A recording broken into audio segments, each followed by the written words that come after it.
Ne se méfie pas, Charb, hein. Ça, c'est un peu la naïveté gauchiste. Attention, qui que vous soyez, attention, cette fréquence est exclusivement réservée aux urgences. Sans blague! Et vous croyez que j'appelle pour commander une pizza? Mais vous savez que vous commencez à m'énerver avec vos questions. Bah oui, mais- Est-ce que je vous en pose des questions, ouais? Chers amis, bonjour. Cette émission numéro 49 de Only Hebdo, On nettoie l'info hebdo, est un peu spéciale, et spéciale à double titre. D'abord parce que l'immense Pierre de Brague n'est pas là, pour des raisons professionnelles. Deuxième raison, c'est parce que c'est un numéro spécial Charlie Hebdo. Nous sommes effectivement dans la semaine du 7 au 11 janvier, ou du 7 au 9, là où, il y a 5 ans, très exactement, il y a eu le fameux attentat dit de Charlie Hebdo, qui a été suivi 2 à 3 jours plus tard par l'attentat de l'hypercacher. Nous allons parler avec 5 ans de retard ou de recul de ce qui s'est passé ce jour-là, mais surtout, comme à notre habitude, de ce qui s'est passé avant, parce qu'on croit que l'histoire se comprend avec le passé. L'histoire ou les événements, évidemment. Ça paraît bateau de le dire, mais les journalistes qui ont travaillé sur Charlie Hebdo n'ont pas toujours creusé en profondeur, j'accuse pas tout le monde, hein, bien sûr, le passé des uns et des autres, qui explique évidemment de manière presque déterminée ce qui s'est passé ce 7 janvier au matin vers 11h dans les locaux de Charlie. On n'oublie pas évidemment les gens qui sont morts autour, la policière qui a été abattue par Ahmedi Koulibaly un peu après, le policier Ahmed Merabet qui a été tué dans la rue par les 2 fuyards, qui étaient censés être à ce moment-là les frères Kouachi. Je dis qui était censé parce que là aussi, il peut y avoir des questions. Et puis, les personnes qui n'étaient pas de la rédaction de Charlie Hebdo, mais qui étaient invitées ce jour-là ou qui étaient chargées de la sécurité, notamment de Charb, le rédacteur en chef. Tout le monde connaît les faits, nous n'allons pas revenir dessus. Ce qui nous intéresse aujourd'hui, c'est grâce au recul historique et au travail un petit peu des racines de cette affaire, puisque dans toute affaire, en fait, on peut dire, ça ressemble à un arbre. Il y a ce qu'on voit, il y a les branches, hein, tournées vers l'avenir, et puis il y a le passé, les racines. Alors tout le monde connaît le tronc ou l'arbre. On s'intéresse souvent aux racines du ciel, qu'on appelle les branches, mais parfois, souvent, toutes les choses sont inscrites dans les racines. Et là, pour Charlie Hebdo, on peut dire que ce qui s'est passé ce 7 janvier 2015 était déjà en germe, non seulement en 2006, au moment de la publication des fameuses caricatures de Mahomet, celles qui ont été empruntées à un journal de droite danois. Et ce qui est intéressant, c'est que, je crois, Wolinski, dans le documentaire Charlie 712, aura cette remarque que les caricatures sont issues d'un journal dit fasciste. Pour eux, dès qu'on n'est pas de gauche, on est fasciste. Et ça a un sens, mais que les membres de la rédaction, dessinateurs ou journalistes de Charlie Hebdo n'ont pas relevé à l'époque, c'était que Charlie, à ce moment-là, a joué tout simplement le rôle de l'extrême droite pro-israélienne, ce qu'on appelle aussi les néocons. Et comme par hasard, plus tard, le directeur de rédaction du journal, donc son directeur, Philippe Val, dira tout simplement « Je suis un néoconservateur ». Donc ce sera littéralement avoué. On revient un peu en arrière. Charlie Hebdo, c'est quoi? C'est le journal qui, après l'interdiction de Harakiri en 70, je crois, reprendra le flambeau avec la même équipe et de manière, je crois, hebdomadaire, avant de passer en mensuel ou l'inverse, peu importe. Charlie Hebdo sera donc la suite d'Harakiri avec un poil de politique en plus. Le journal s'arrêtera au début des années 80 parce que ce n'était plus les années de cette subversion classique des années 60. Le journal mourra de sa belle mort, mais sera repris en 1992 ou en 1990 sous le nom de la Grosse Bertha, à l'occasion justement de l'invasion américaine en Irak, ou de la guerre, la première guerre du Golfe. La guerre contre l'Irak au Koweït. La guerre du Golfe numéro 2 sera celle de l'invasion de l'Irak en 2003. Ne mélangeons pas les choses. Bref, en 1990 sort la Grosse Bertha avec une partie de l'équipe d'Harakiri ou de Charlie Hebdo, ancienne formule, et très rapidement, voyant le succès de la chose, Cabu et Philippe Val relancent le titre Charlie Hebdo en le piquant à Choron et Cavana. On ne va pas rentrer dans les détails. Cavana sera acheté, entre guillemets, pour que la paire Cabu et Val jouissent du titre et en face de l'argent, puisque dans l'extrême gauche libertaire et de la presse satirique, il est très facile de sortir un torchon ou un canard à 8 pages avec des dessinateurs, quelques journalistes. C'est un plan fric, comme on dit. Les dessins ne coûtent pas cher. Parfois, les dessinateurs sont payés au lance-pierre ou pas payés du tout, comme souvent dans la presse de gauche. Et ça permet de ne pas faire de photos, et la photo est chère, etc. Donc, ce petit canard rapporte assez rapidement de l'argent. On est au départ anti-impérialiste, on est anarchiste, on est isolationniste, dans le sens où on ne veut pas intervenir contre les pays dits de l'axe du mal, ce qu'on apprendra par la suite de la bouche de Bush, hein, George W. Bush. Bref, c'est un canard qui sort d'une histoire libertaire et qui devient peu à peu, sous la férule de Philippe Val, un journal néoconservateur avec un petit déguisement écolo de gauche. Et on remarquera que ensuite, dans les années 2000, après donc le 11 septembre 2001, une partie de la presse de gauche occidentale, dont par exemple Charlie Hebdo, sera infiltrée par les néoconservateurs et le racisme anti-musulman sera déguisé sous la défense de la liberté d'expression. C'est exactement l'axe de Charlie Hebdo. On dira, on peut attaquer Mahomet, Allah, l'islam, parce que c'est la liberté d'expression, et eux seraient contre. Et du coup, ce nouveau racisme, en fait, qui intéressait l'axe américano-sioniste, va toucher des électeurs dits de gauche, qui seront, d'une certaine manière, manipulés par cette ingénierie, ou cette intrusion, ou cette infiltration. Et on peut dire avec le recul que Philippe Val, qui sera ensuite flanqué par Caroline Fourest, hein, qu'on ne décrit plus, mais qui est carrément sur une ligne féministo-sioniste, eh bien, ces deux agents néoconservateurs donneront au journal une direction carrément islamophobe, sous prétexte toujours de liberté d'expression, de lutte pour la laïcité, contre l'obscurantisme, hein, on connaît tous ces éléments de langage. En 2006, donc, on reprend les dessins qu'il y avait dans un journal danois, on fait un numéro qui cartonne, mais le CFCM, le Conseil français du culte musulman, appelle à la saisie des numéros. Le pouvoir de l'époque, à l'intérieur, c'est Sarkozy, ne veut pas, il dit soutenir la liberté d'expression, un procès est enclenché, que finiront par gagner les journalistes de Charlie Hebdo et Sarkozy. Là encore, clac, deuxième fusion ou confusion entre néoconservateurs avoués, Sarkozy, et néoconservateurs planqués, c'est-à-dire Charlie Hebdo, hein, sous un fin déguisement de gauche ou libertaire. Donc il y a vraiment une collusion entre cette extrême gauche devenue islamophobe et puis tout simplement la nouvelle droite, ce qu'on n'appelait pas encore à l'époque le national-sionisme. Donc Charlie Hebdo gagne le procès, 2006, mais 5 ans plus tard, en 2011, alors que le canard se casse la gueule, incendie des locaux de Charlie, dont la nuit 2 cocktails Molotov sont balancés, relance de la victimologie ou de la victimisation du journal, et un journal qui allait très mal puisqu'il vendait plus, après avoir vendu presque, je crois, même 1 million d'exemplaires en 2006.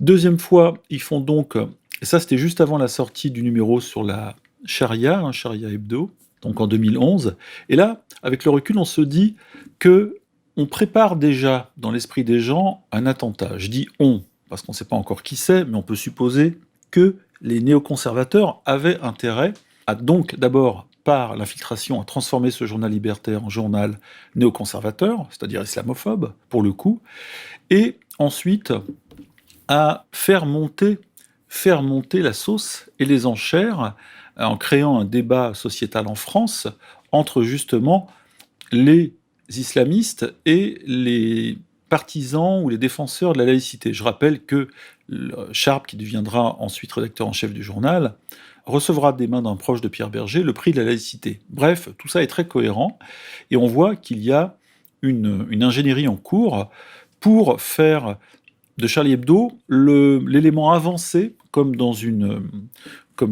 guerre, l'élément avancé, agressif, offensif de la stratégie néoconservatrice en France.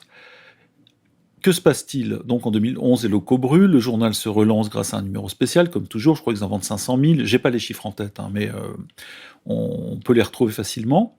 Et que se passe-t-il après 2011? Le Canard continue à sortir, évidemment, après ses poussées de vente, mais rapidement, le trésor de guerre est dévoré parce qu'il ne vend plus, il n'intéresse plus les gens, il est décalé, et puis surtout, je dirais les vrais Français de gauche, ou les lecteurs français de cette presse libertaire, ou libre, ou anarchiste, ne se sentent plus de défendre les guerres américaines ou sionistes sous la plume de Philippe Val, qui trouvait toujours des arguments pour cette islamophobie ou cette musulmanophobie. Et on arrive là très vite en 2014 où le journal ne vend plus rien quasiment. La rédaction sait que c'est mort. Et Charb cherche de l'argent.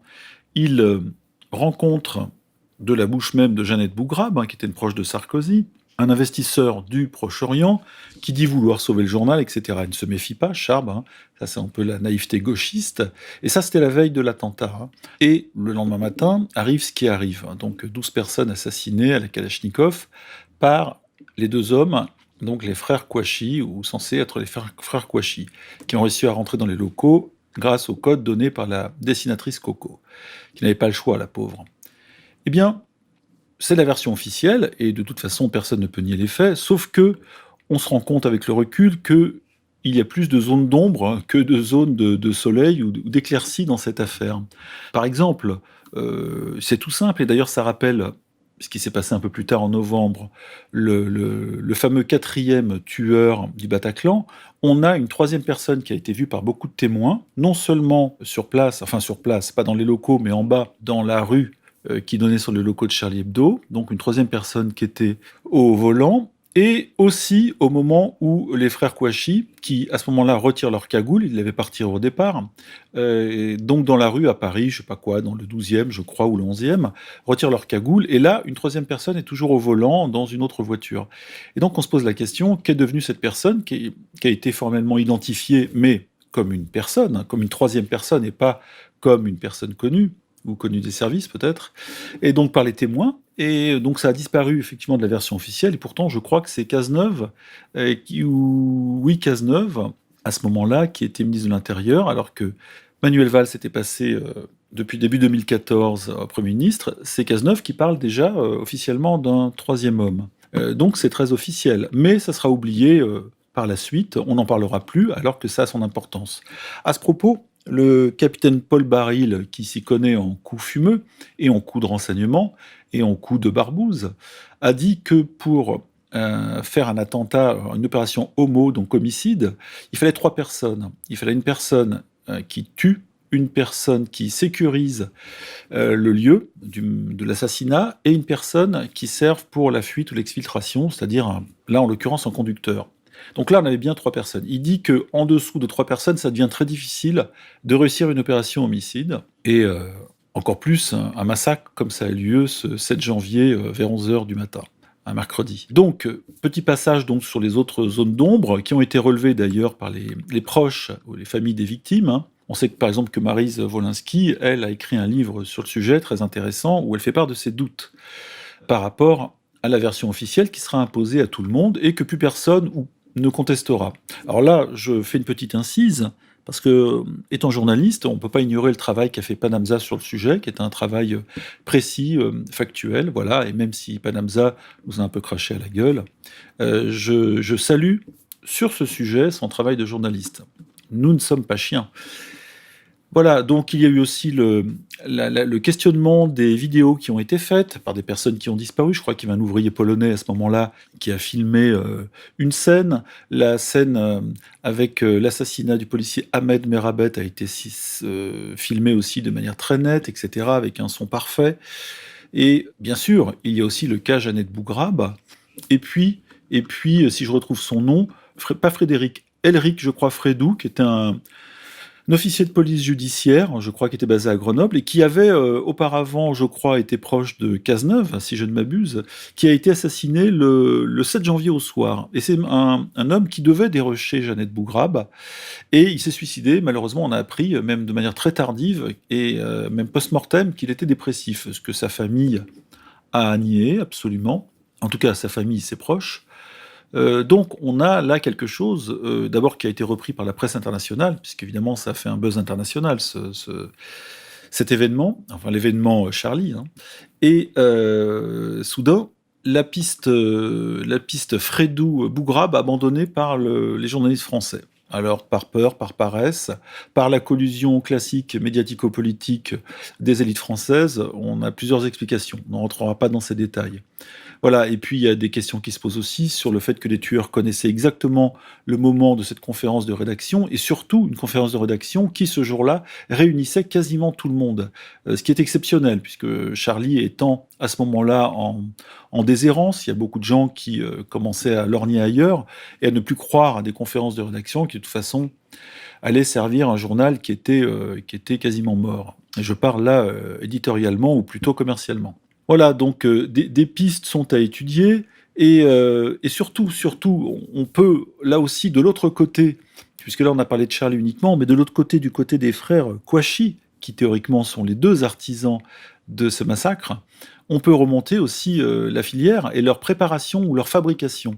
Parce que pour le coup, ces deux types qui venaient de rien, du ruisseau, quasiment violés, paraît-il, ou orphelinisés, lâchés à Paris, oubliés, sous-éduqués, ces deux gars qui seront manipulés ou en tout cas formés par le prédicateur Farid Ben Yettou, un type très étrange qui fera de la prédication salafiste et qui finira par retourner kazakh et à faire un grand mea culpa devant tout le monde. Il en fera un livre utilisé par Dounia Bouzar pour faire je dirais du nettoyage mental aux salafistes qui se sont fait gauler en France. Bref, un type assez bizarre qui d'ailleurs, après son mea culpa, livrera au renseignement français tout ce qu'il savait sur les frères Kouachi et puis sur les autres qui sont passés par la cellule dite des buts de Chaumont. Bref, on a là quelque chose qui sent très fort la manipulation, le renseignement, et par ce fait, je n'accuse pas, évidemment, le renseignement français d'être responsable de du chapeautage du prédicateur, c'est-à-dire du formateur des deux frères Kouachi qui ont théoriquement abattu les gens à Charlie Hebdo ce jour-là, plus le policier, et puis je crois Franck Brinsolaro qui était le garde du corps de Chartres, mais tout laisse à penser que ces deux Gugus n'avaient pas le niveau pour organiser et surtout réussir une telle opération en plein Paris, qui est une ville qui est théoriquement pleine de flics, où pour le moindre incident ou un collier volé à Place Vendôme, on a tout de suite une batterie de voitures de police. Là, rien, ils ont pu traverser Paris et se sauver tranquillement. C'est assez exceptionnel. Les caméras qui filment quasiment tout à Paris, il y en a des centaines, hein, n'ont pas relevé, ou alors ça n'a pas été publié ou donné aux journalistes. Bref, on a quelque chose de très louche du côté de la formation de ces gars-là, et surtout du formateur, qui sera ensuite totalement blanchi, ou quasiment blanchi, puisqu'il fera de la prison quand même, mais sans plus. Donc on sent bien, quand on connaît un peu le système de fabrication de ces hybrides, c'est-à-dire ces truands, ces petits truands, petits délinquants devenus radicaux salafistes envoyés sur les terrains irako-syriens, on sait très bien qu'ils sont passés par la case prison, souvent, et que là, ils ont été formés par des gens qu'on a laissés en contact avec eux-mêmes. C'est complètement dingue, c'est-à-dire qu'on a laissé se former en prison, comme si on ne pouvait pas les séparer, alors que théoriquement l'isolement est possible, hein. On a laissé se former des gens qui ensuite, manipulables, fragiles, ont été faire le coup de feu en Irak ou en Syrie, et ensuite en France, pour certains. Donc les attentats venaient de là. Donc on a l'impression quand même qu'on a laissé ces gens-là. Je ne reviendrai pas non plus sur le relâchement de la surveillance absolument hallucinante que les professionnels considéraient comme étant une faute grave, voire gravissime puisqu'il y a eu des morts, surveillance des locaux de Charlie et surtout de Charb, qui normalement aurait dû être suivi jour et nuit, protégés. Les locaux, on le sait, à partir de fin 2014, ont été surveillés de manière de plus en plus lâche ou relâchée, ce qui a permis, d'ailleurs, je le rappelle, hein, ce jour-là, un des deux hommes qui devait, avec Franck Brinsolaro, à l'extérieur, surveiller les locaux de Charlie, qui avait une porte normalement infranchissable, eh bien, était parti s'acheter, je crois, un sandwich à la boulangerie. Donc, les deux tueurs, que ce soit des frères Kouachi ou d'autres, hein, sous cagoule, ont bénéficié d'un ensemble de circonstances atténuantes tellement incroyables que on se dit, soit c'est des super professionnels et ce ne sont pas des coïncidences, soit ce sont deux gugus et il y a une organisation beaucoup plus professionnelle par-dessus qui a organisé tout cela. Et ça nous fait rebondir sur le massacre au Bataclan et puis aussi évidemment des terrasses au soir, fameux soir de novembre 2015, la même année, où en travaillant un peu sur le sujet, on s'est rendu compte qu'il y avait eu une opération extrêmement bien montée et très professionnelle au départ, et ensuite qui a fini dans l'amateurisme le plus total, avec une prise d'otages qui n'avait pas de sens, où les otages n'ont pas été tués, mais où des gens avaient été tués par dizaines dans la fosse en quelques minutes. Voilà, donc on retrouve là des éléments communs aux deux affaires qui n'ont toujours pas été réglés, même si évidemment il y a eu une commission d'enquête à chaque fois et qui a réglé la question avec une version officielle qui présente trop de trous pour être avalable en l'état. Aux États-Unis, on dit I don't buy, j'achète pas. C'est très difficile d'acheter si on fait fonctionner son bon sens et son intelligence. Et puis, on pourrait parler aussi du contexte, on ne va pas parler pendant des heures, mais du contexte général des années 2000 où les néoconservateurs, je l'ai dit au départ, ont travaillé les gauches de façon à les faire basculer dans l'islamophobie. Et c'est ce qu'on voit aujourd'hui de toute façon. Même si, par exemple, en France, résiste une certaine gauche, celle de Mélenchon, qui justement ne veut pas être islamophobe, mais elle est accusée par les nationaux-sionistes dans la filiation de Sarkozy, puisque Zemmour-Sarkozy, il y a un véritable axe, plutôt Sarkozy-Zemmour, sont accusés d'être islamo-gauchistes, c'est-à-dire, en gros, islamisto-gauchistes, c'est-à-dire radicaux islamistes gauchistes, c'est-à-dire terroristo-gauchistes. Donc voilà, les amalgames sont faits. On a compris que l'affaire, ou plutôt le massacre de Charlie, a servi notamment cui bono au national-sionisme en France pour faire avancer ses pions et faire basculer littéralement la gauche, la mettre face à un mur. Et ce mur, le suivant, c'est soit vous êtes avec nous, et vous restez de gauche, mais évidemment de manière factice ou superficielle, soit vous êtes avec les terroristes.